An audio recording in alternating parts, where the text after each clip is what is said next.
গাজা যুদ্ধ শেষ হয়েছে, ইসরায়েলে যাওয়ার আগে ট্রাম্প। বলছি বিস্তারিত। গাজা যুদ্ধ শেষ হয়েছে এবং মধ্যপ্রাচ্যে স্বাভাবিক হতে চলেছে। গতকাল রোববার ইসরায়েলের পথে উড়াল দেওয়ার আগে কথা বলেন যুক্তরাষ্ট্রের প্রেসিডেন্ট ডোনাল্ড ট্রাম্প। সোমবার ইসরায়েলের পার্লামেন্টে ভাষণ দেবেন তিনি। এয়ারফোর্স ওয়ানে করে ওয়াশিংটন থেকে ইসরায়েল রওনা হওয়ার আগে তিনি সাংবাদিকদের বলেন, এই যুদ্ধ শেষ, আপনারা এটা বুঝতে পারছেন।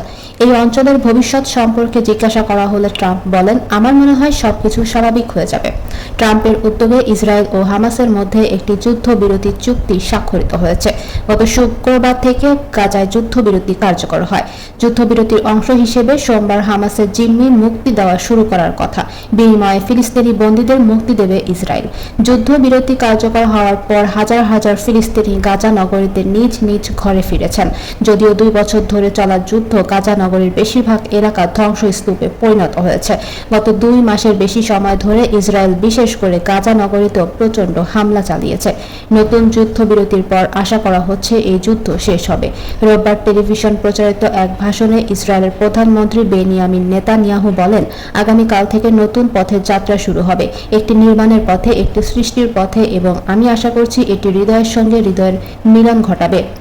একই আশা করেছেন যুদ্ধবিধ্বস্ত গাজাবাসীরাও। গাজার বাসিন্দা আবু সিয়াদা বলেন, সেখানে অনেক মানুষ আনন্দ করছে, তবে আনন্দের সঙ্গে আছে 2 বছরের যুদ্ধের ক্লান্তি। এই যুদ্ধে গাজার একটি বড় অংশ ধ্বংস হয়েছে।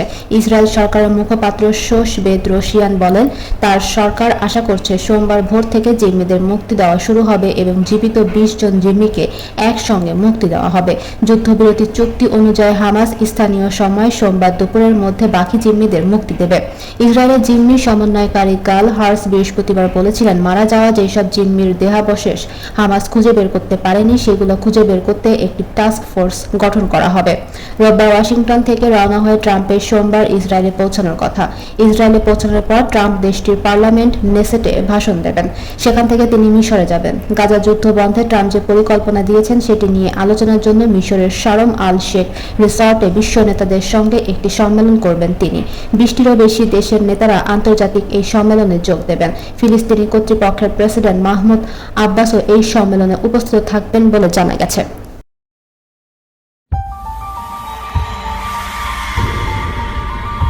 আপনারা দেখছেন CNW নিউজ টিভি।